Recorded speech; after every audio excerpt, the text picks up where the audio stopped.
Hello, and welcome back to Frostbite Live. I'm your host, Jack Smicko, hailing from Niagara Falls, recently relocated to Toronto. It's my pleasure to introduce to you today August yours truly.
I am so sorry. I am so sorry. Thank you for being so sorry. Thank you. Thank you for being so sorry.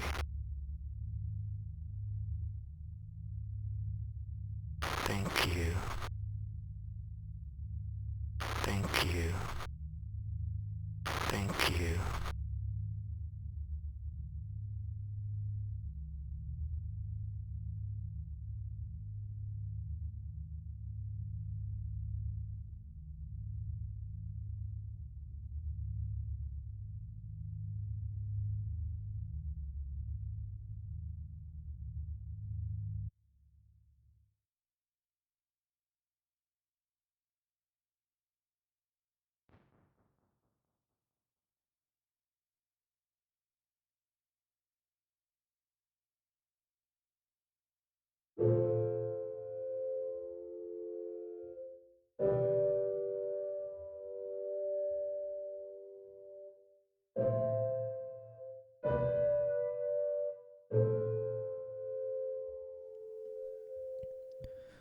An opportunist with a chance for love. I'll raise my glass if I'm allowed. If it gets easier to sing your praises, then I'll be singing till the morning comes around. Happily ever after, or desecration. Well, I'm afraid I'm gonna have to take those odds. Happily ever after, or devastation. I devote myself to you, my brand new God.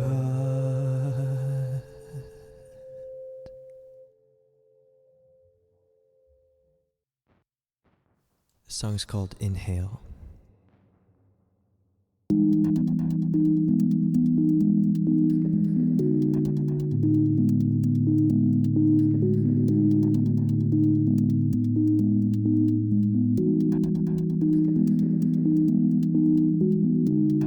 Others have suffered before you, and I apologize.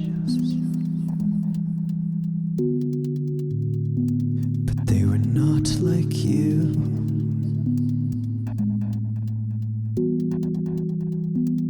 They were not like you.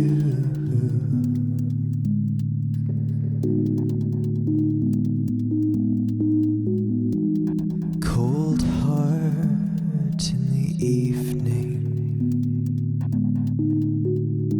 I lived on my own for so many years. I have been waiting for something or someone. Could it have been you?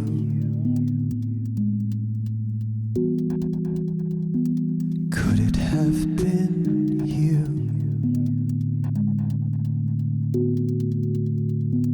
Your warmth entangles me. Your warmth entangles me. Your warmth entangles me. Your warmth entangles me. And I am born anew.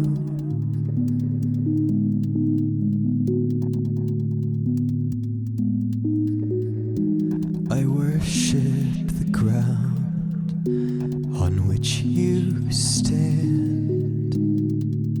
It's perfect, your form. I inhale your face like a breath of winter air. I have been waiting. I have been waiting for something or someone. Could it have been you?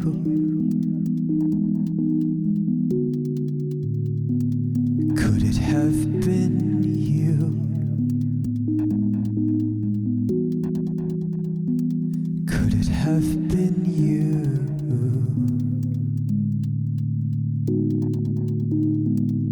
Your warmth entangles me. Your warmth entangles me. Your warmth entangles me. Your warmth entangles me. And I am born anew.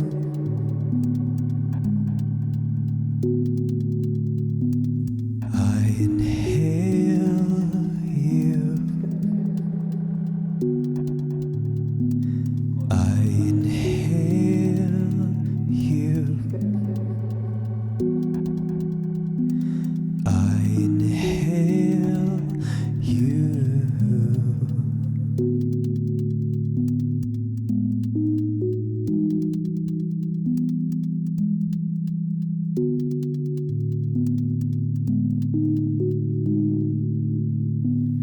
I inhale you.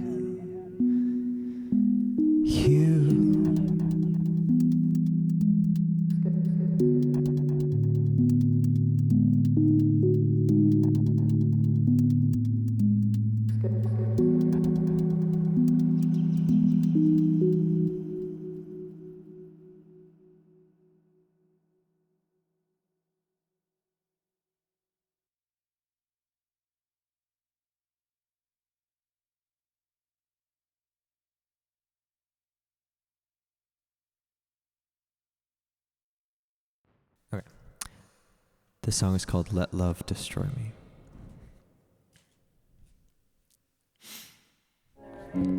My golden boy, I would be you if I was stronger.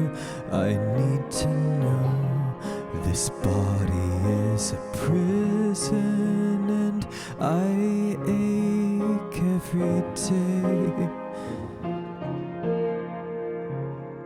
So redeem me in the light of love. Can grace restore me? Is my grief stuck to me? Can I leave it behind? How can you look at me and see such beauty there? I've questioned all my life where to put this heart of mine. Do you wanna get engaged? I mean, who's to say what will happen? So I will follow you anywhere you go, my dear. And I'll prove my love. I'll be enough. Let love destroy me.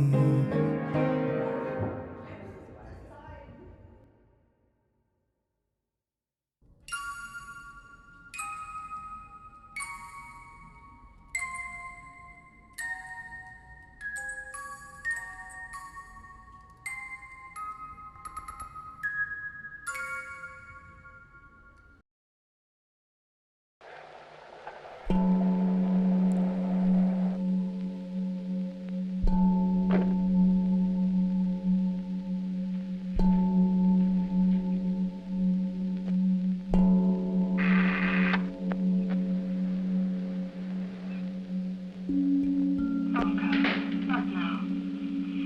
Have a little head from our binge. Do you mind putting the light on? No.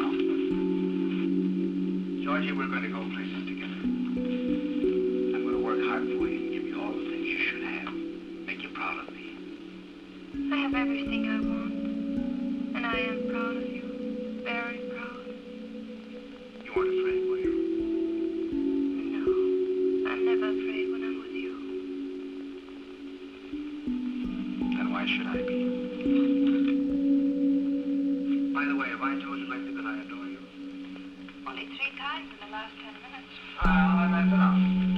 Well, you spent great lots, all of you. It was nice seeing your friends, wasn't it? Very nice. Was his news important? Might have been once. And at the end of all things, But now? I wish I was something.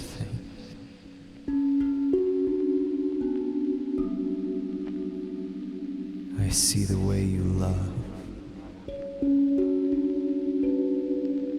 and I wish I could love like you.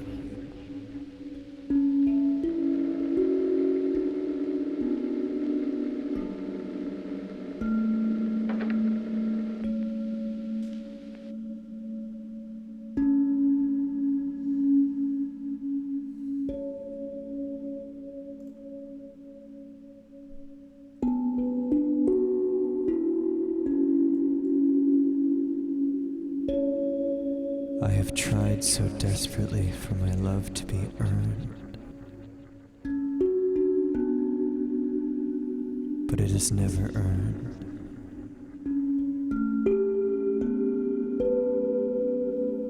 It is accepted.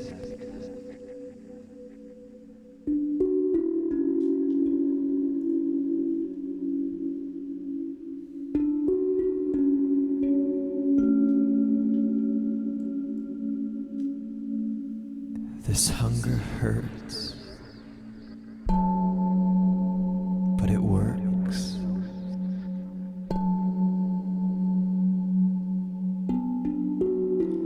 I will become something for you and us.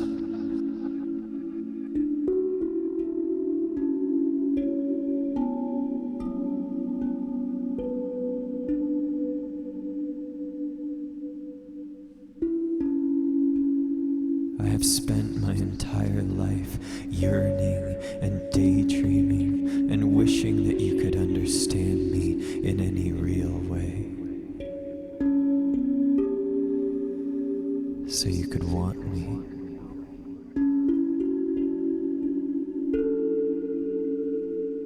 But I don't think this world will ever want me as much as I want it.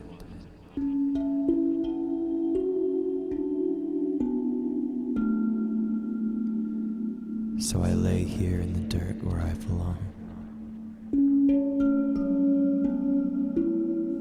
with pearls in my hands.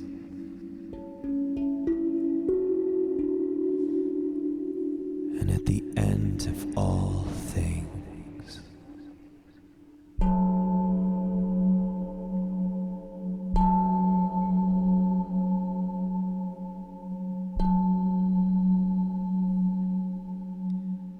I wish I was something.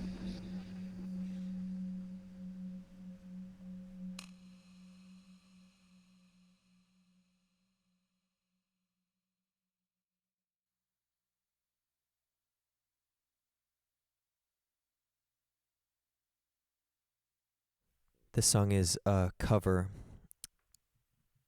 called I Love How You Love Me.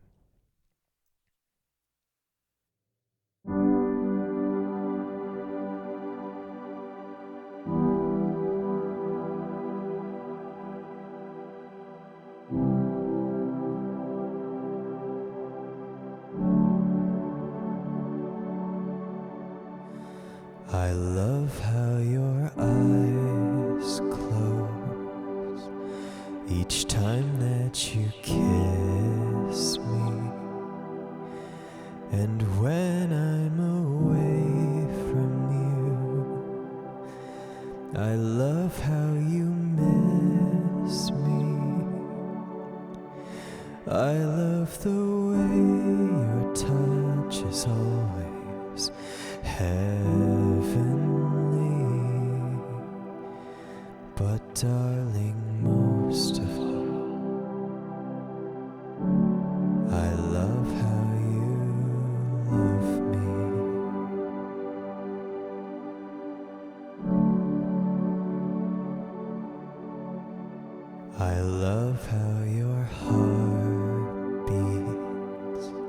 Each time that I hold you, I love how you think of me without being told to. I love the way your kiss is always tenderly. But darling, most of all,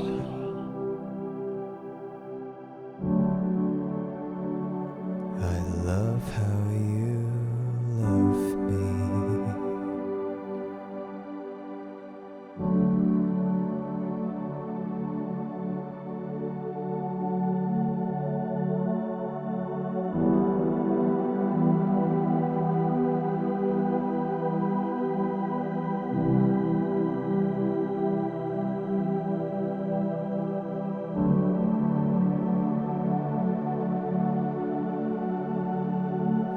I love how your eyes close each time that you kiss me. And when I'm away from you, I love how you miss me. I love the way your touch is always heavenly.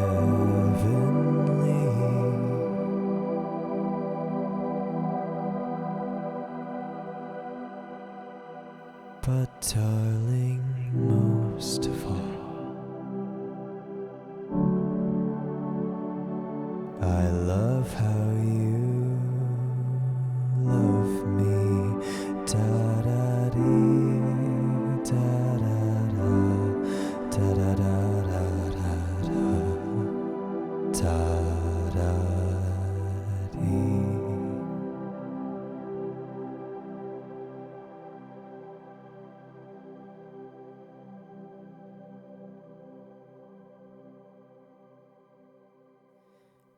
This is my last song for the evening. It's a B-side from my upcoming album, Devotion to a Higher Power. It's called There Is a Healing.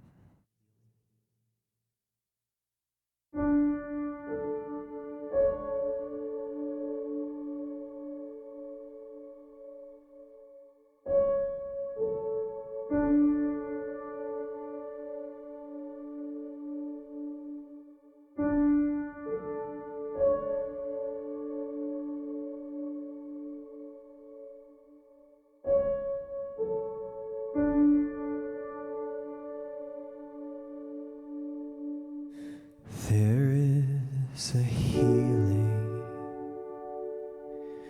there is a good,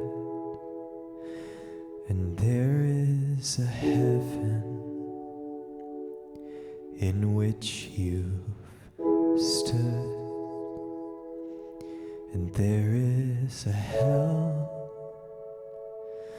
of this I'm sure. He took you there. He watched you burn. And I know that there's a heaven because you exist there too. And I love you.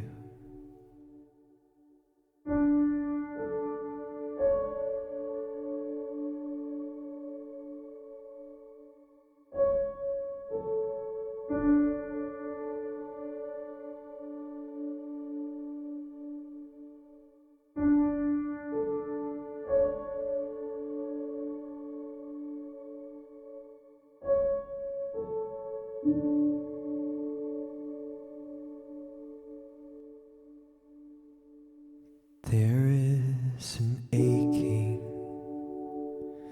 that's here to stay. I share too much and you run away. Morning or evening,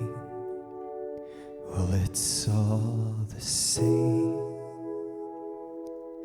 I just stopped fighting when it calls my name. But I know that there's a heaven, because you exist there too. And I love the future. I love the sky. And I love myself, and I don't know why.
Thank you.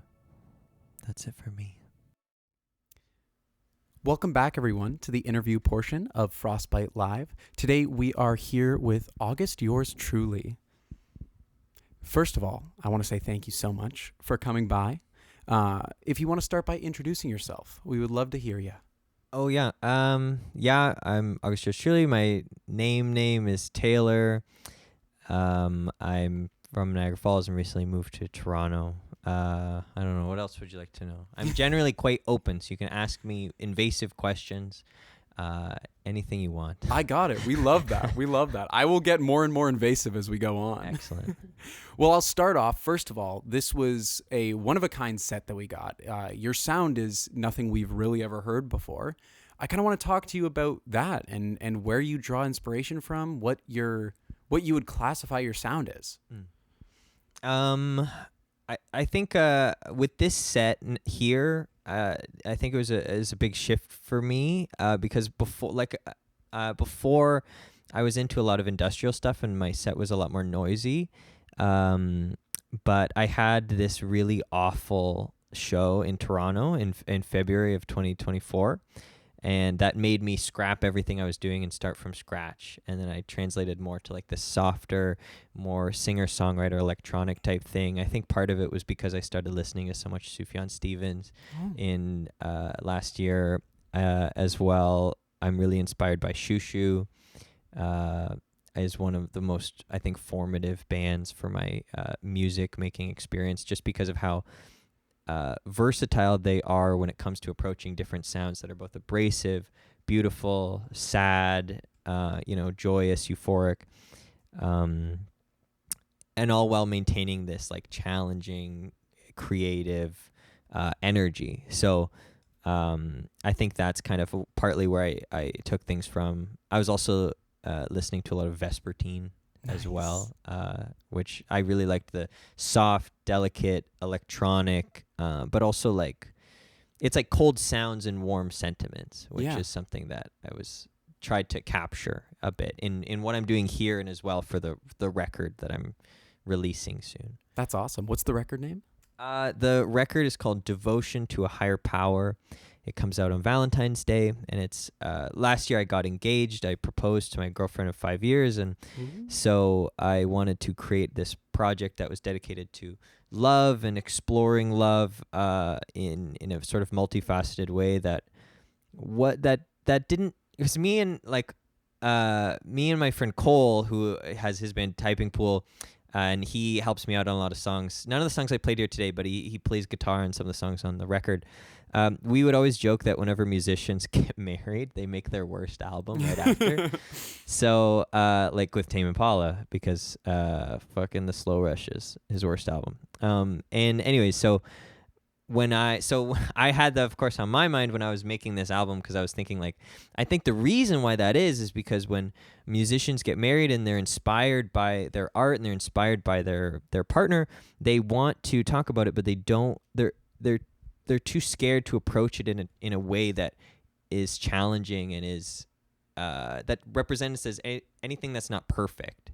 So with the songs that I have played today and the songs that wind up on the album, I really wanted to represent the struggle that existed in 2024, like my personal struggle, sort of like the negative aspects of myself, all parts of it, like jealousy, like self-centeredness, loneliness. Like these are things that exist within the context of relationship, and that's okay. It just makes the more beautiful parts stand out more for being more beautiful, and the sad parts stand out for being more sad. So that's what I tried to approach here, and that's kind of what the album's all about. Awesome. That's a really cool take. And how long have you been an artist for? How long have you been creating music? I guess as far as art in general, I'm sort of a visual artist first and foremost.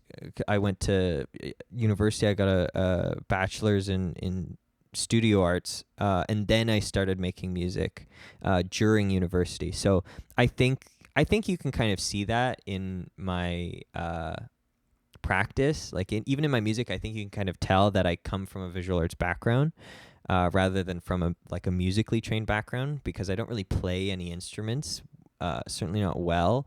I don't really have a lot of music theory knowledge, so I mostly approach it more about the concept, about the feeling, about the energy of it. So music itself, my first release was in 2020.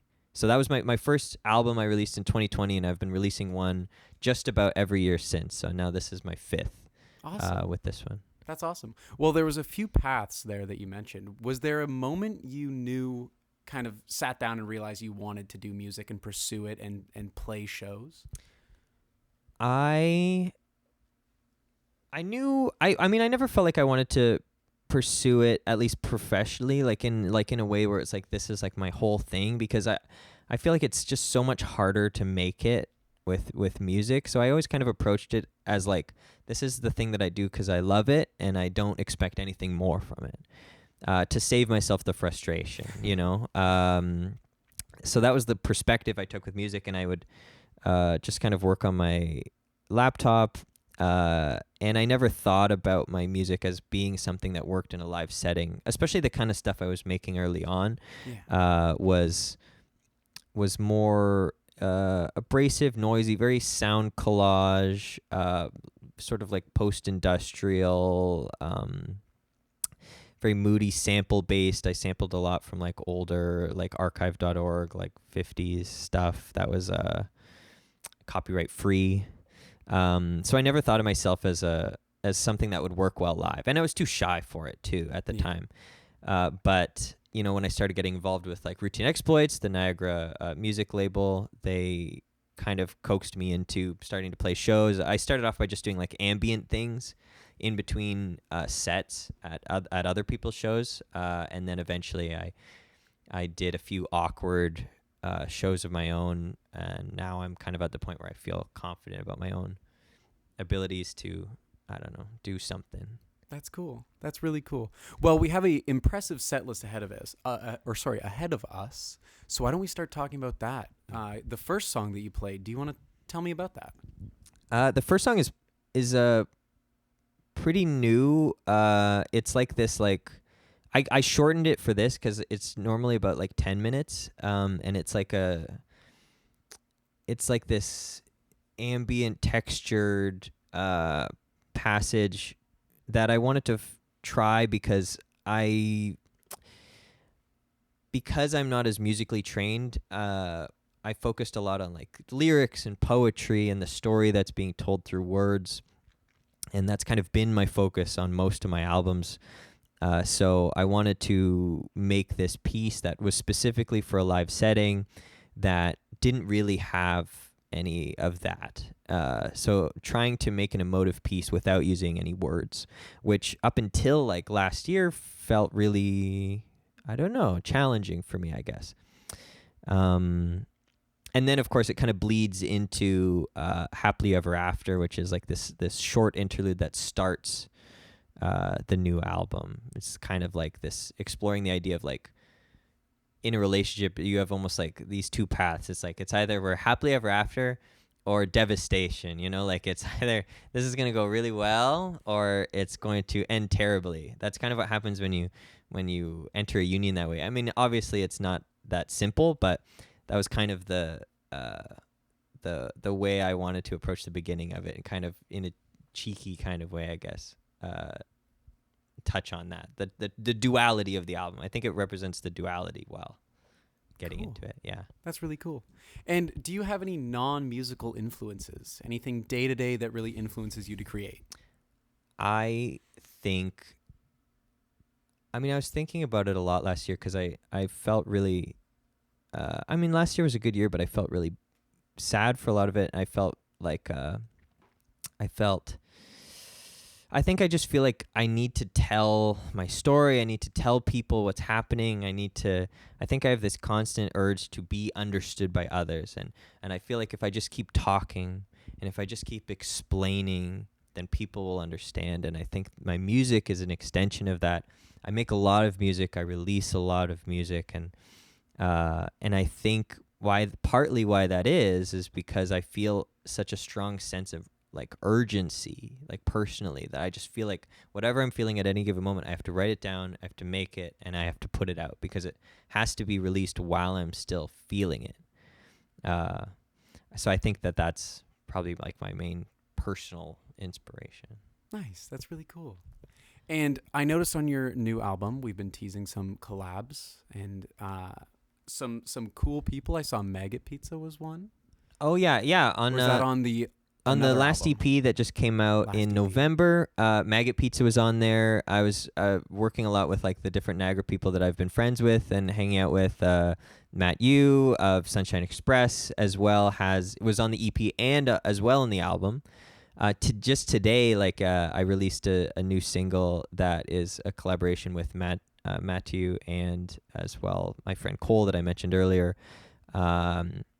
I really like working with Matt because he is a really versatile musician, because he kind of like with Sunshine Express, you see this sort of like irreverent, ironic, like psychedelic Flaming Lips, indie rock moment. But then when I was working with him on this song, like I saw like a side of him that was very like, he just leaned right into that like poetic, beautiful, like flowing keyboard synthesizers. And it was a side that I didn't see in his music normally. So I was very happy to see that. I also have on the new album, Grace Shield is this really remarkable harpist from Toronto, and she wrote a harp passage for the very last section, as well as a piano section from Half Decent Heart, who is a really remarkable like bassist and soloist who does stuff in St. Catharines.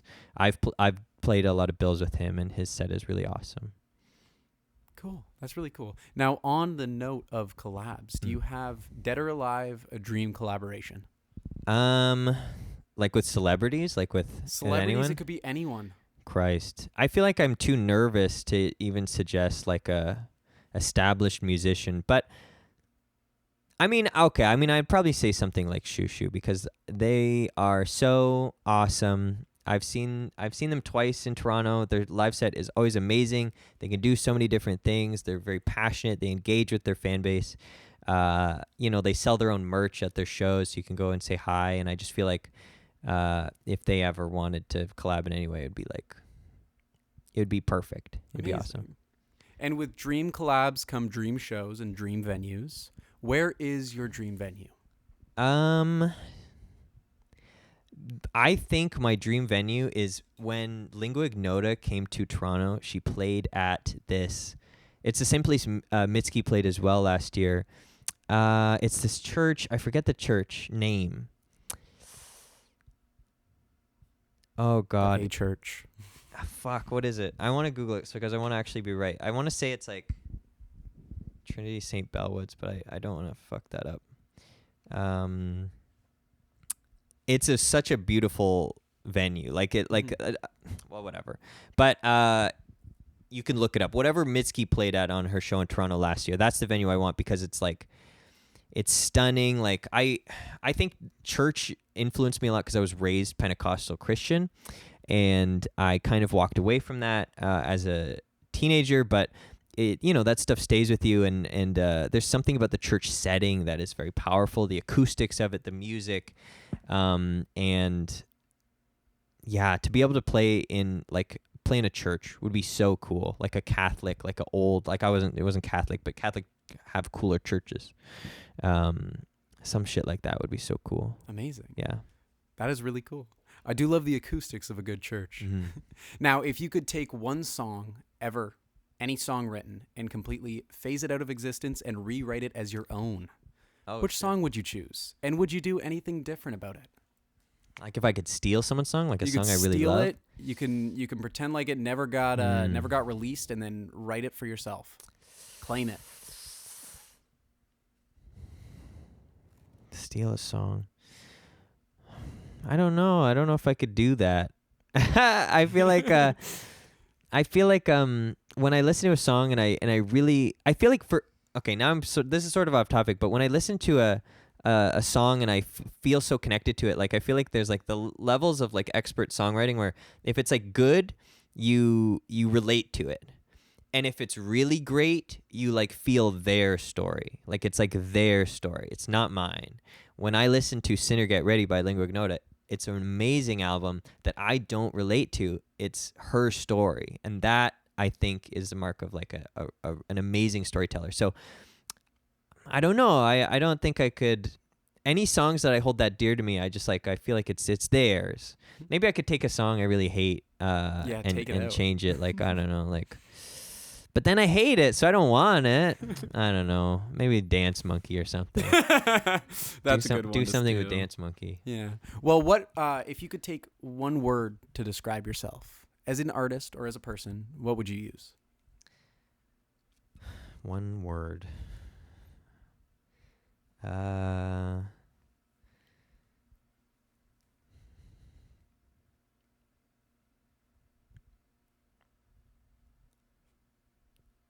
Take your time. This is a tougher question. Yeah, because I'm so wordy. I like lots of words. Maybe wordy is the word? Hard. Maybe. Yeah. Pretentious. I don't know.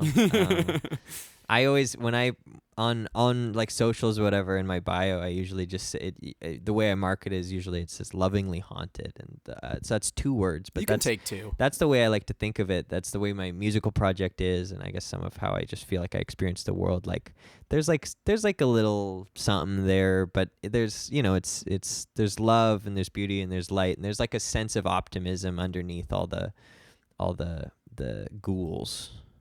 Yeah. All the ghouls. Yeah. Well, I noticed that you do write a lot and you do release a lot. Do you find yourself falling back on any tropes when it comes to songwriting?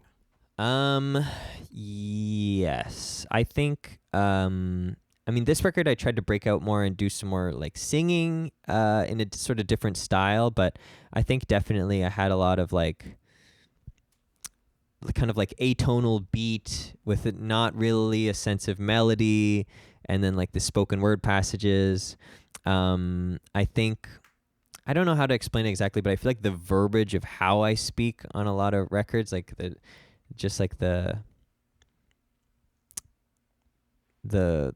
poetry of my language is almost like, I don't know. I can sense it, like August core. Like I know what it seems like, and that's another. I think with this record that I'm releasing, I tried to break away from a lot of what I felt like I was getting into the habit of, and I was trying to be unfamiliar. But definitely, there's some songs that lean into my strengths, but yeah, I tried to escape as many of my cliches as I could for now.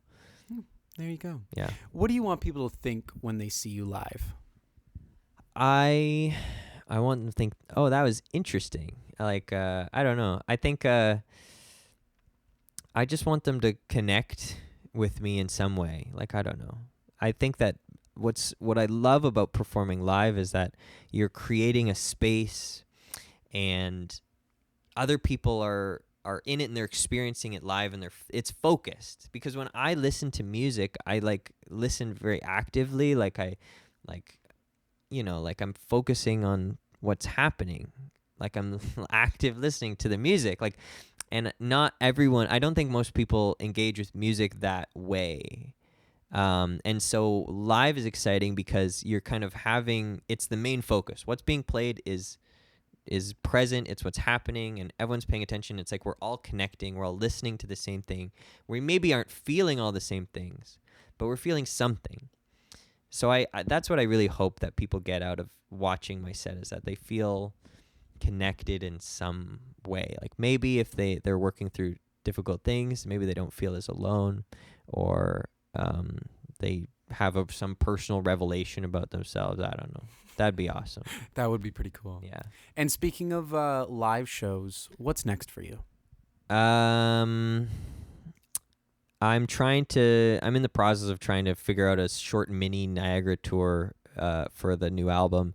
I'm going to be part of RizFest. Oh, Thank God I applied and they said no, but then I guess someone dropped out and then he was like, okay, actually you can do it. So that's in Hamilton. It's like this little, alternative music fest. So it'll be that's February 15th, a day after the album comes out. I don't know. I'll try to perform as much as I can, in Toronto, Niagara, whoever will have me, really. So you'll see me around. amazing. We look forward to it. And where can we find you? What are the handles?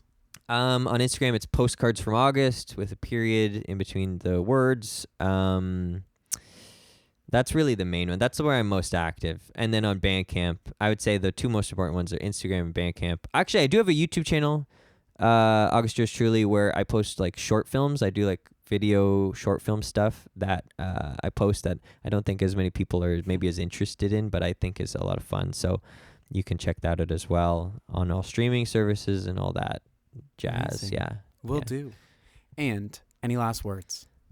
Well, yeah, thank you for having me. Thank you you. very, very much.